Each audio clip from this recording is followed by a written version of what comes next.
Hello अस्सलाम वालेकुम, welcome to indie reaction. आज फिर करोड़ी आपके साथ मिलकर देखने के लिए आपके साथ मौजूद मैं लुकमान और मैं हूं आदिल। आज हम जिस वीडियो पे रिएक्ट करेंगे वो है the most expensive house in the world in the world and it is in India obviously.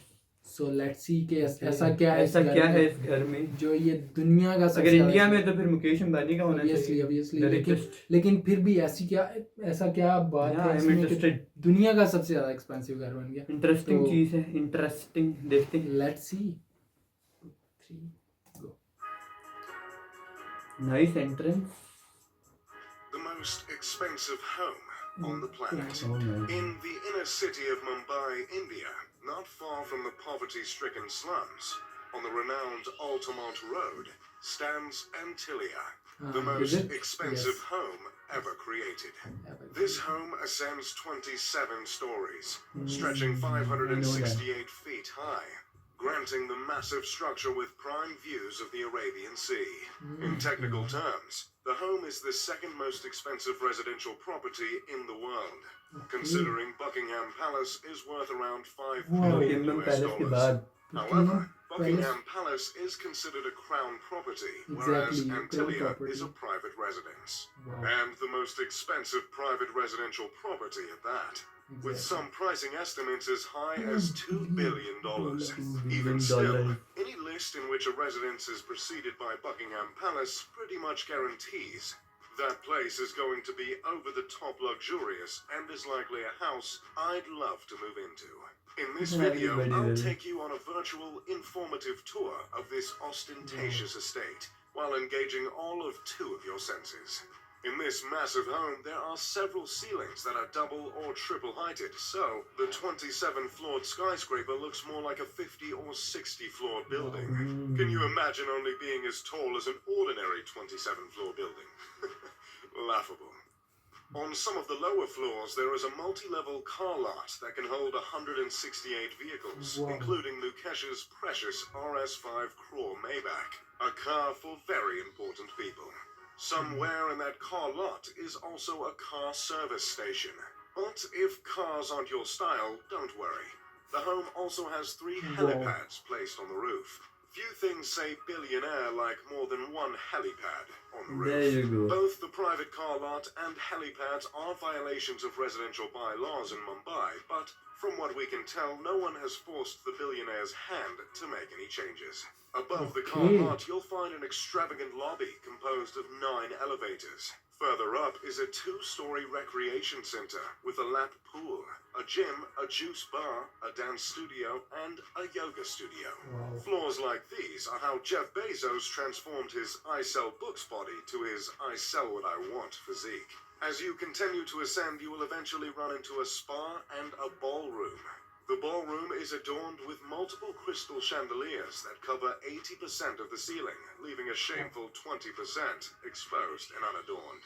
To capitalize on the entertainment focus areas of the home, there's a movie theater that sits 50 viewers. Seriously? There are multiple balconies and terraces with luscious gardens hanging over the sleek facade along the home. The vegetation attached to the sides of the building are meant to absorb sunlight in order to keep the interior as cool as possible. Hopefully that touch can put a dent in what must be a monstrous electricity bill.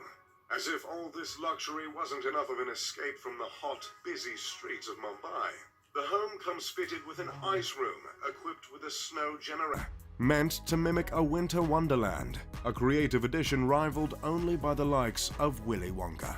The immaculate structure was designed by architects Perkins and Will out of Chicago, and the interior design was overseen by an Australian company called Lighton Holdings. While the 400,000 square foot building is home to just 6, it's also meant to make room for a staff of 600 cooks, cleaners, and security personnel. So that makes the size of the mansion less excessive, right? I double-checked that stat, by the way, and I can confirm 100 staff per family member. The building is named after a legendary island, also called the Isle of the Seven Cities. The tale of this island originates from an old Liberian legend in which bishops fleeing from the Muslim conquest of Hispania escaped to an island and created 7 settlements there. There's not much else on that fun fact, and no one seems to know why the owners of the home took to that fabled island. But that's the thing with being a billionaire. No one questions your decisions. Considering the unique shape of the skyscraper and the fact that its construction cost not 6, not 7, not 8, but 10 figures, it'd be a fair assumption to presume the design of the home is symbolic, or at least, on purpose. And that assumption would be correct. This incredible structure was meticulously crafted with Hindi influence and generously laced with religious symbolism. Within the 27 stories, there are 6 sections of the home that are meant to reflect earth, water, fire, air, sound, and light. These elements were placed from bottom to top as to mimic not Nickelodeon's Avatar: The Last Airbender, but the ascension to enlightenment. Throughout the mansion there are 2 reoccurring motifs: the sun and the lotus. These symbols are meant to represent rebirth. The materials used to stand for these themes include marble, crystal, and none other than mother of pearl. There is a temple in the home in which the family of 6 goes to pray regularly. There are many statues of Hindu deities throughout the home, including the Hindu god Ganesh, revered as the remover of obstacles, and Shiva, the Hindu deity who destroys to make way for new creation. Along with religious themes and the motifs of lotus and sun, the house is said to have been inspired by the Atlantic Ocean. The owner of the $2 billion home is Mukesh Ambani, a petroleum titan, chairman of Reliance Industries and, surprise surprise, the richest man in India. Mukesh is responsible for 1/5 of India's exports, which is absolutely outrageous considering India makes up for 1/3 of the Earth's population. Mukesh's father created a business that turned into the world's biggest producer of polyester fibers and yarns. Mukesh multiplied his inheritance many times over to become one of the richest men in all of Asia. For years, Mukesh was a member of the top 10 richest people in the world. And during one surge in India's stock market in 2007, he was believed to be the richest man on the planet. But as of recently, he sits comfortably at the 20th spot. Mukesh is worth $40.1 billion and is 61 years old. Did someone ask for a list of the richest people on the planet? Okay, here it is. Number 1, Jeff Bezos, Amazon. Number 2, Bill Gates, Microsoft. Number 3, Warren Buffett, Berkshire Hathaway. Number 4, Bernard Arnault, Louis Vuitton. Number 5, Amancio Ortega, Zara. Number 6, Carlos Slim Helou and family. Number 7, Mark Zuckerberg, Facebook. Number 8, Larry Ellison, Oracle. Number 9, Larry Page, Alphabet, co-founder of Google. Number 10, Charles Koch, Koch Industries.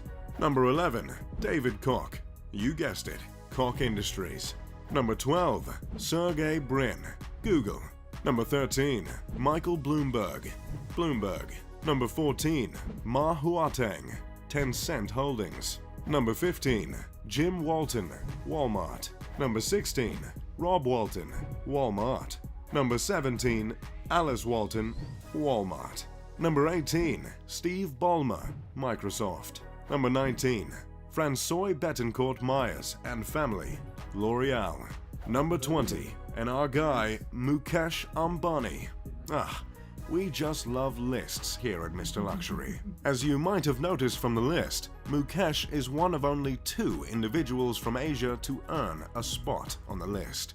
Mumbai is the commercial capital of India and is also called the city that never sleeps because I guess they didn't know that slogan was already taken. This city is also home to the entertainment industry in India, so it's commonly known as Bollywood, yet another thing they ripped from the United States. While the city is home to the world's most expensive house, it's unfortunately also home to the world's largest slum. The popular film Slumdog Millionaire was set in Mumbai. The public reception of the house's creation has been harsh at best. I believe offending neighbors comes standard when you're creating a home worth over $1 billion, but there is certainly warrant for any offense taken in this particular case, I must admit. While the house was built on the richest stripe of land in the city, it's hard to not notice the contrast in a city like Mumbai. with such depths of poverty just blocks away. Gyan Prakash told the New York Times in 2010 that the home is in a way reflective of how the rich are turning their faces away from the city. In Mumbai, 40% of children under the age of 5 are underweight. The gap between the rich and the poor is as stark and vast here as any other place in the world. Still, there are some that bring up the charitable acts of the Ambani family, which include the creation of a hospital, when discussing the moral responsibilities of the family, not to mention numbers of the philanthropic ventures, specifically by Nita Ambani, Mukesh's wife. Which is great and all, but no one is going to ignore the gargantuan mansion towering over the city, or any of Mukesh's indulgences other than the mansion. Years before the creation of Antilia, Mukesh bought his wife an Airbus for her birthday for $60 million. He had the passenger jumbo jet refitted with a living room, a bedroom, satellite TV, a sky bar, and a spa. Wow. Unlike most families worth billions, the Ambani family owns just the one home as opposed to the expected several around the globe. Initially, the family shared a house with Mukesh's mother and brothers. But after Mukesh's father passed away of a stroke, he decided to break the bank on the 400,000 square foot home. The children of Mukesh and Nita all studied at universities in the States. Isha, the eldest daughter, recently graduated from Yale. Her twin brother, Akash, and younger brother, Anat, both graduated from Brown University. Not that I'm in any position to judge Mukesh as a father, but it's nice to see he raised 3 Ivy Leaguers. That's pretty much all I've got on Antilia and the Ambani family. As always, I'm Mr. Luxury. If you enjoyed the video, make sure to leave a like and subscribe. Okay. Pip pip de doodly do. I've explained it So, very detailed and It's a proud moment for India कि उन अंबानीज की story काफ़ी दुनिया में discuss की जाती है. He is the richest in India. अच्छे से डिस्कस किया हुआ था. House was very beautiful. सिर्फ 6 लोग एक इतनी बड़ी हाउस में रहते हैं, और आखिर में उन्होंने बड़े कंट्रोवर्शियल क्वेश्चन भी उठाए कि इज़ इट गुड थिंग और अ बैड थिंग, जहाँ पर एक नियर बाय में स्लम्स हैं और काफ़ी सारी पॉवर्टी है, और एक तरफ आपका अपना एम्पायर जो है वो ग्रो करता जा रहा है. ऑब्वियसली वो बहुत ज़्यादा चैरिटेबल वर्क भी करते हैं, हॉस्पिटल्स हैं उनके, और भी काफ़ी हमने देखा था वीडियोज़ में चैरिटी काफ़ी करते हैं. बट स्टिल कंट्रोवर्सी एग्जिस्ट, क्योंकि मुंबई एक ऐसी जगह है जहाँ पे दोनों एक्सट्रीम्स मौजूद हैं. बिल्कुल. स्लम्स भी बहुत ज़्यादा हैं और फिर इस तरह के रिच लोग भी बहुत ज़्यादा हैं. मुंबई में ऐसे ही है. हाँ, तो उसी को उसी हिसाब से कंपैरिजन किया and pay. But as far as the house is concerned, this is just outstanding. Luxurious. इससे जो महंगी है जगह वो पैलेस है एक्चुअली, रॉयल पैलेस. एग्जैक्टली. मतलब क्राउन ने ओन किया है तो ना. क्राउन. उसके अलावा तो मतलब दिस इज आउटस्टैंडिंग. जब ये बना था तो मतलब मैंने इतनी डिटेल में इसको तो नहीं देखा हुआ था, बट बिल्डिंग का मुझे पता है और इसके बारे में काफ़ी ज़्यादा फेमस ये बिल्डिंग हुई थी कि यार दिस इज आउटस्टैंडिंग. आज अंदर से जब देखिए और उसके और मुझे इस पूरे में पता है सबसे अच्छी बात क्या लगी. Okay, he is too rich, made his house, but उन्होंने अपने रिलीजियस पॉइंट ऑफ व्यू को बड़ी इंपॉर्टेंस दी है. ठीक है, इवन अपना घर बनाते हुए भी उसके घर के अंदर जो उन्होंने अपना सेटअप रखा हुआ है, दैट इज रियली नाइस. किस चीज़ को इम्पोर्टेंस नहीं दी, उन्होंने सिनेमा तक बना दी. मतलब उन्होंने ऐसा किया कि कोई एस्पेक्ट लाइफ का मिस ना हो यहाँ से. मुझे ऐसा स्विमिंग पूल, आप अंदर हो, आपको कहीं नहीं जाने की जरूरत. शॉपिंग मॉल नहीं है अंदर. वो जूस बार है, लेकिन हाँ, बार शॉपिंग बार. ठीक है, एक शॉपिंग मॉल. एटीएम भी नहीं है, बैंक भी नहीं है शायद. उनको जरूरत नहीं. ठीक है, अपना एक बैंक खोल सकते हैं अंदर मेरे ख्याल से, इतनी इन्वेस्टमेंट है उनके पास. खैर, but this was really an outstanding place. और मेरे ख्याल से ना, लेकिन किसी का घर है, मतलब ऐसी है तो नहीं. मैं कह रहा था कि ऐसी एक ना ऐसी प्लेस होनी चाहिए कि इंसान को मौका मिले घूमने फिरने का. जैसे नहीं होती एक आते होंगे टूरिस्ट उधर. टूरिस्ट, एग्जैक्टली, टूरिज्म का कोई सीन. वो ऐसा तो नहीं है कि उधर जा नहीं सकता होगा, मेरे ख्याल से लोग जाते हैं. I think, may be, I don't think so. किसी का घर है यार, दैट्स पर्सनल प्रॉपर्टी. मतलब घर है किसी का, बट ये ऐसी जगह बना दी है कि ये टूरिस्ट अट्रैक्शन बहुत बड़ी बन सकती है. ऑब्वियसली जो आइकॉन है ना, एक बिल्डिंग बहुत बड़ी. एग्जैक्टली, जो क्राउन प्रिंस की अभी ऐसी जगह होती हैं वो बाद में एक बहुत बड़ी टूरिस्ट अट्रैक्शंस बन जाती हैं. बट ये जो घर बनाया है, ऑब्वियसली आज नहीं तो कल नहीं तो परसों, मुझे लगता है एक वक्त आएगा ये टूरिस्ट अट्रैक्शन बन जाएगी कि लोग स्पेशली इस घर को देखने आया करेंगे, अगर if they allow. But obviously they don't need to allow. But okay, last controversy کے بارے میں وہ ایک اچھا پوائنٹ ہے, اس پہ ڈبیٹ ضرور ہونی چاہیے کہ اس طرح کے گھر بننے چاہیے یا نہیں بننے چاہیے. لیکن میرا خیال ہے جس طرح کہ ہم اکنامک سسٹم میں رہتے ہیں نا, وہ کیپٹلزم, تو اس میں یہ الاؤ کرتا ہے سسٹم کہ آپ اپنی ویلتھ کو بے شک انکریز کر رہے ہیں, تو پھر آپ کو سسٹم چینج کرنا پڑتا ہے اگر آپ نے اس طرح کے کویشچنز ریز کرنے ہیں. You do what ever you do, but آپ کا obviously دوسری سائڈ کا ایک پوائنٹ آف ویو ہمیشہ ملے گا. آپ جو بھی کام کریں آپ کو ایک اس کے اگینسٹ پوائنٹ آف ویو ضرور ملے گا. جیسے انہوں نے کہا کہ ایک انہوں نے ریفرنس دیا, I don't know who was that, جس نے کہا کہ it is symbolizing that rich people are turning away from the poor. تو ہر انسان کا ایک اپنا پوائنٹ آف ویو ہوتا ہے ہر ایک چیز کے بارے میں. آپ کا کیا پوائنٹ آف ویو آپ نیچے کمنٹ کر کے بتا سکتے ہیں. بٹ دس اگر لگژری کے حساب سے دیکھا جائے تو this house is out standing. اگر صرف اس حساب سے اس کو دیکھا جائے تو دس از آؤٹ اسٹینڈنگ. آپ کا کیا پوائنٹ آف ویو ہے نیچے کمنٹ کر کے بتائیں. کوئی اور ویڈیو آپ نے دیکھی اور آپ چاہتے ہیں کہ ہم دیکھیں تو اس کا لنک ہمیں کمنٹ میں بھیج دیں. You can contact us on Instagram, link آپ کو ڈسکرپشن ملیں گے. یہ دو ہمارے چینل ہیں. سی یو نیکسٹ ویڈیو, ٹل دین. ایک اور بات, ولاگ آ رہا ہے کافی ٹائم کے بعد, تو فائنلی یہ اور سب سے بیسٹ پلیس وہ ابھی میں ڈسکلوز نہیں کرنا چاہ رہا. اچھی بہت اچھا ولاگ ہے, اس کو ضرور دیکھیے گا, لائک کیجیے گا اور شیئر بھی کیجیے گا. چینل کا لنک آپ کو ڈسکرپشن میں ملے گا اور یہاں پہ اینڈ پہ بھی مل جائے گا. سی یو نیکسٹ ویڈیو, ٹل دین خدا حافظ.